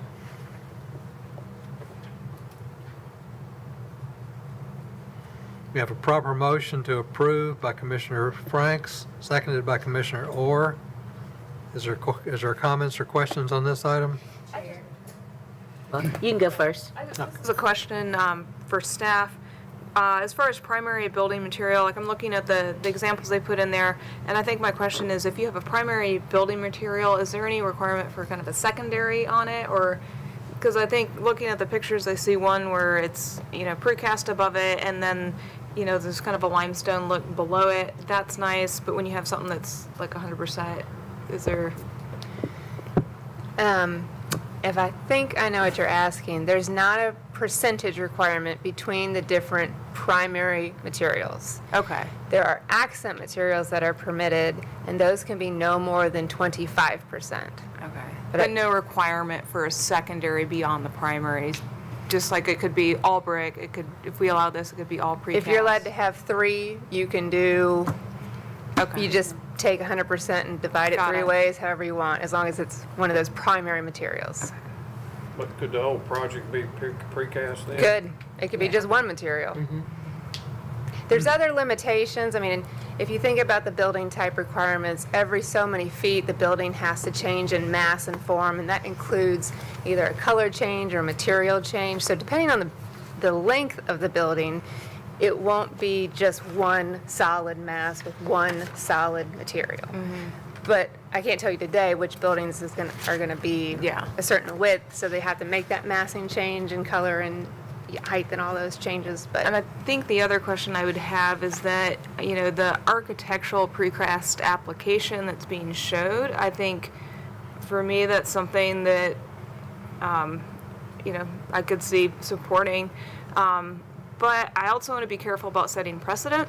because you put precast in there, and then I think what popped in my head is some of the modern applications where you see, you know, the mold holdings and just plywood where they popped it on, and you see the little, you know, it's a completely different look. And I have no problem with this modification of standard, but I want to be careful about how we perhaps word this, is if there's anything else, because we're going to get another project in here that's going to ask for it, and we need to make sure it's in line with that. Well, and to your point, they're asking for concrete, precast concrete, which we don't have any standards for in our zoning Within ordinance it. today. Okay. So I have no way to regulate how that's going to look.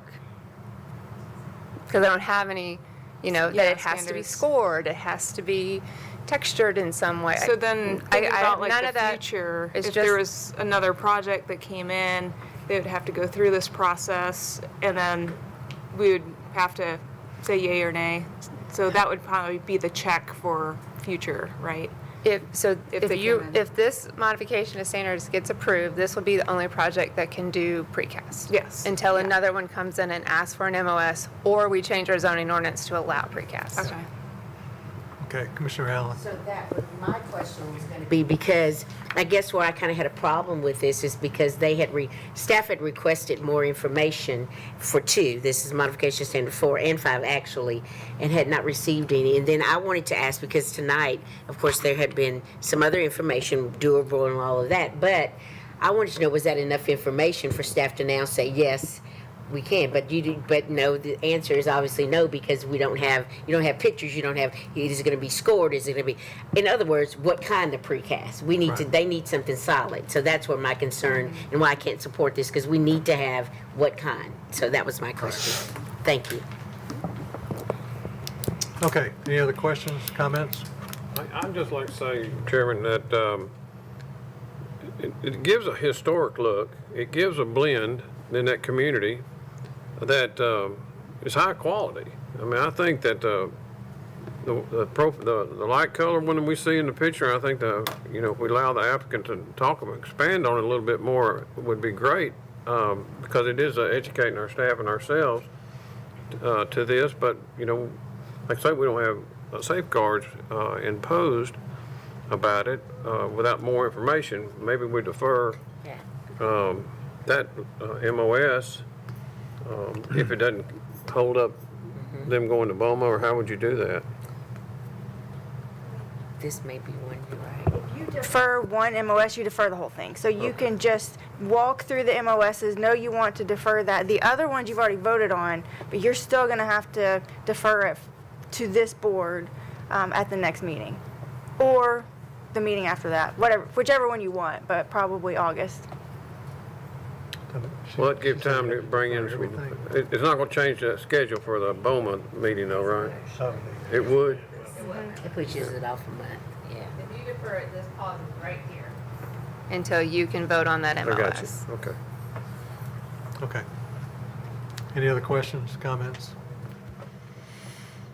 Modification of standards number 4. We have a proper motion for approval made by Commissioner Franks, seconded by Commissioner Orr, by roll call vote. Commissioner Harrison, Aye. Commissioner Allen, Nay. Commissioner Franks, Aye. Commissioner Lindsay votes aye, Commissioner Orr, Aye. Commissioner McLemore, Aye. Commissioner Williamson, Aye. and Alderman Peterson. Yes. That passes.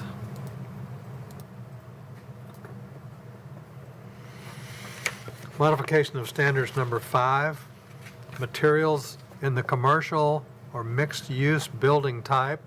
A request to permit up to 3 of the following: brick, natural stone, cultured smooth stone, wood siding, fiber cement siding, or precast concrete. Is there a motion on this item? Approve.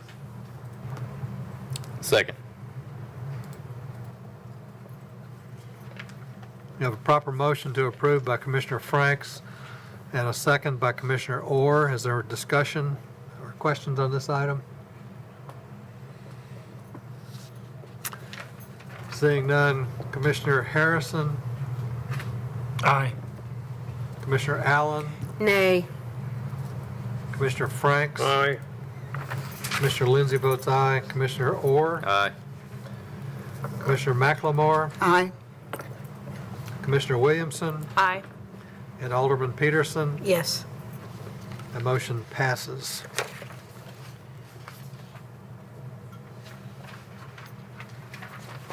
Modification of standards number 6, plantings for retaining walls. Request to eliminate the requirement of planting at the base of the retaining wall behind Building J, since the wall will be placed near an established riparian buffer.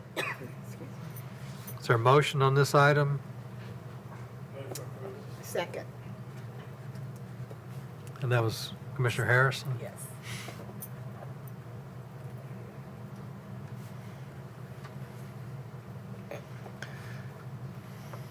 You have a proper motion for approval by Commissioner Harrison, seconded by Commissioner McLemore. Is there any comment or discussion on this item?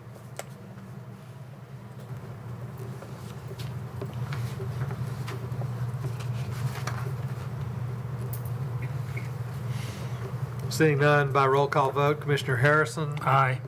Commissioner Allen, Aye. Commissioner Franks, Aye. Commissioner Lindsay votes aye, Commissioner Orr, Aye. Commissioner McLemore, Aye. Commissioner Williamson, Aye. and Alderman Peterson. Yes. That motion passes. Modification of standards number 7, the height of retaining walls. Request to permit the maximum retaining wall height to be 22 feet for one retaining wall on the site located behind Building J, and to increase the maximum retaining wall height to a maximum of 16 feet adjacent to Brook Meadow Lane. Is there a motion on this item?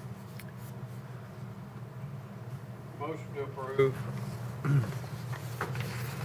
As a reminder, on this one, part of the request was that the second part, the one along Brook Meadow Lane be removed from the request. Right. They only want the one, Yeah. the retaining wall Okay. behind Building J is the only one they're asking for. Motion to approve with Building J retaining wall. Second. And to remove the language related to the 16-foot Correct. Brook Meadow Lane. Yes. And that was still a motion, second by Commissioner Harrison. Any discussion? Chair, I want to Yes. say for the record that I will be supporting this one because the way that was presented, it sounds like there were physical constraints that were requiring this, that were making this wall, this 22-foot wall needed. And it's only not for the entire length of the wall, but for just a section of it. So I will be able to support this modification of standard. Okay. Okay. Thank you, Commissioner Allen. Any other comments? Seeing none by roll call vote, Commissioner Harrison, Aye. Commissioner Allen, Aye. Commissioner Franks, Aye. Commissioner Lindsay votes aye, Commissioner Orr, Aye. Commissioner McLemore, Aye. Commissioner Williamson, Aye. and Alderman Peterson. Yes. The motion passes. The modification of standards number 8, the location of parking structures, a request to permit parking structures parallel to both Carruthers Parkway and McEwen Drive rights of ways.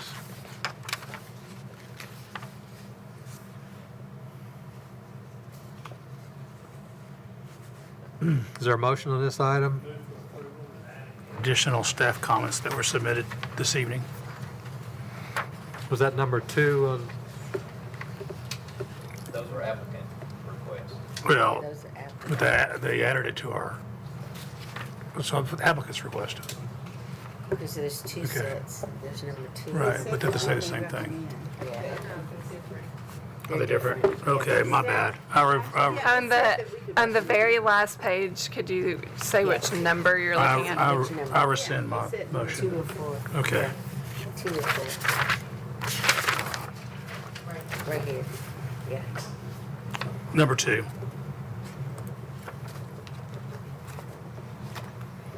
Approve with conditions applicant's request. Second. Okay, so what was the motion again? Move to Number approve. 2? Okay. Number 2, with the approval of conditions with applicant's Approval with request. conditions, the applicant's request. Correct.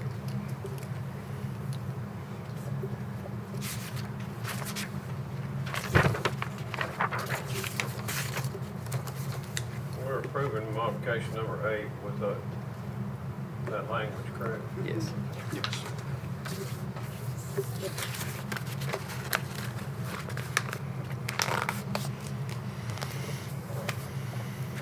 And that's by Commissioner Harrison. Yes. Second? Michael Orr? Okay, we have a motion for approval with item number 2 as it was presented, with conditions, the applicant's request. Motion made by Commissioner Harrison and seconded by Commissioner Orr. Is there any comment or discussion on this item? Yes, Chair. Yes. Okay, so, yes, I strongly feel strongly about the regional ramifications of this. I really do. And I that's why I would say I would support it. However, if this comes through and this is approved for WeGo and all of that, I strongly feel that staff's recommendations on number 4 should be adopted by the property owner. I know we can't probably come back for that, but these A through E are for the betterment of this area as a whole, and for this as a, I mean, it's going to benefit us and I know we can't come back, but Lord knows I'd love for you guys to adopt it. I know we can't make you, but for this to be used, and it just would be. So I'm torn over this, you know. I want it approved, but I just want that on the record. All of these things, if you read that, for this to be a regional stop, and including RM, these are just very, very good. If you guys could adopt that. Okay, I'm done. Okay, thank you, Commissioner Allen. Another comment here. Yes. And I'd say that as well, just echoing that. And I think too, it sounds like from the applicant that they're still kind of in these early talks. And so when I saw this list, I was like, wow, that'd be awesome. But I almost think it might be too premature because they don't know what they're going to get in the conversation. And so, yeah, that's maybe the only thing I could say to the applicant, you know, make this happen. Because, my gosh, you know, it's, if luckily I don't have to, but if you're the one that has to commute into Nashville, it's a full hour in traffic. And if you can just make double time of that. So I think it's really important for the community for so many reasons. So, but yeah, I will be in favor of this, even with the applicant, but strongly encourage that to keep going forward. Okay. I will definitely be in favor of this. This is the first time something like this has come before us. This is a start. It may take a while, but we've never had an opportunity like this and an opportunity to alleviate the traffic situation. Just a start. And I applaud you all for getting with the people that are involved in this and trying to get something going. So I'm definitely going to be supporting. And I'll be traveling. I'll be using the services when it happens. Okay. Commissioner Franks? No, that's not what we're approving.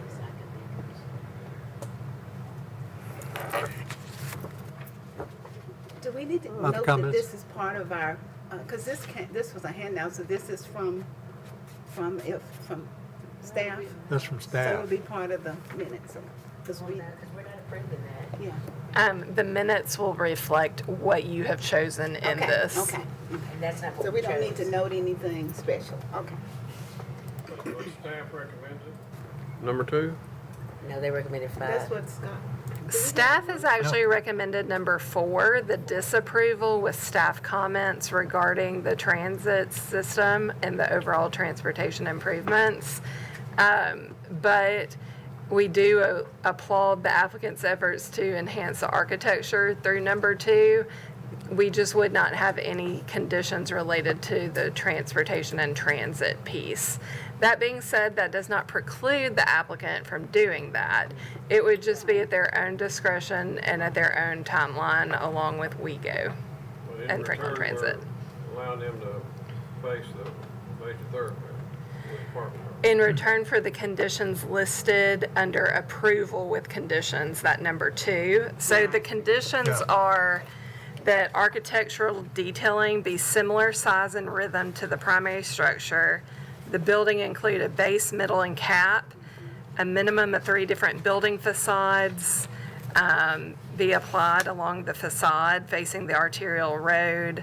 Unless it's a shorter distance of less than 150 feet, then only 2 facades would be required. Pedestrian access entry facing the arterial road, and foundation landscape planting be provided along the base of the parking structure. It seems like there's elements of number 4 that they've agreed to. Is there a motion on the floor? Yeah. Their request is for the approval with conditions as I just read, but from my understanding from the applicant, they're happy to continue conversations. They just would ask that no conditions be added at this time related to it because it's very preliminary. I want to see them work it out, though. I mean, they need to work it out, and that's my. And that was, If we don't approve the parking structure to go where they're asking, it all goes away. The applicant. yes, sir. There's no nothing if we don't let them put the parking structure where Right, they're asking to do it. So let's move on with that. Thank you, Chairman. I just want to add on the record that Mr. Campbell? Highwoods and CenterCal, they're financially incentivized by financial contributions to be provided by WEGO and federal grants, et cetera, to participate in this program so that the parking garage can be paid for, so that their overhead costs are less. There's a lot of reasons to do this. They're excited about doing it. We're going to explore this with 100% energy to see if we can make this work. So I hope that gives you a little bit of comfort, but there are a lot of reasons to pursue this. There are a lot of reasons why this is a good idea. Thank you. Just another comment on Yes. Comment on architecture, the image, yeah, that's a little bit more research on the architectural end. One thing, just maybe to consider, is that it looks like it might be in here, but I know, I think Chattanooga has a lot of examples where they have parking garages on kind of more pedestrian thoroughfares, and what you kind of don't want to see is all the slabs of parking deck through there, and a lot of them will put some sort of screening material that's not going to constrain your airflow in there, and so it looks like it's in here. I hope, is that what it is? Okay, and I hope that stays there because that really does limit, you can't easily notice it's a parking deck, so, yeah. Okay. Anything else? So the motion is for approval of item number 2. Where the heck have my notes gone? The motion is for approval with conditions conditions. as requested by the applicant. Okay. The ones I just went through. Yeah, that was a motion made by Commissioner Harrison, seconded by Commissioner Orr. Any final comments, questions? By roll call vote, Commissioner Harrison, Aye. Commissioner Allen, Aye. Commissioner Franks. Aye. Commissioner Lindsay votes aye. Commissioner Orr. Aye. Commissioner McLemore. Aye. Commissioner Williamson. Aye. And Alderman Peterson. Yes. The motion passes.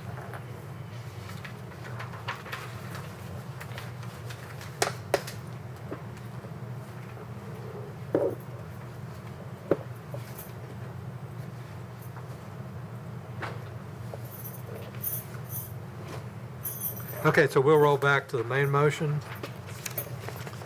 And I've diligently tried to keep this straight. You made it. But I've got clean approvals on MOS number 1, the block length, number 2, the roof elements. Those are both approvals. MOS number 3, we took out some language, we modified the wording a little bit, but a recommendation for, a motion for approval.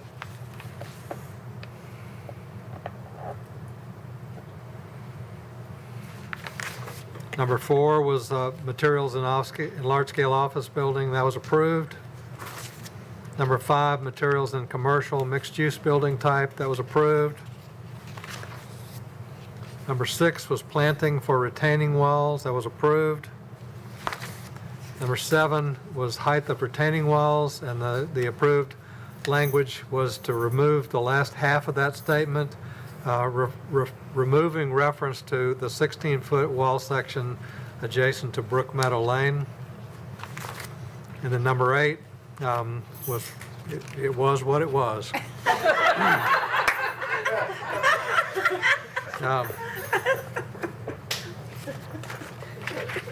Okay, so that's our main motion. We had a recommendation of approval with conditions, and I've just read out what each of the MOSs were. So there being no further discussion, by roll call, Commissioner Harrison, Aye. Commissioner Allen, Aye. Commissioner Franks, Aye. Commissioner Lindsey votes aye, Commissioner Orr, Aye. Commissioner McLemore, Aye. Commissioner Williamson, Aye. and Alderman Peterson. Yes. That motion passes.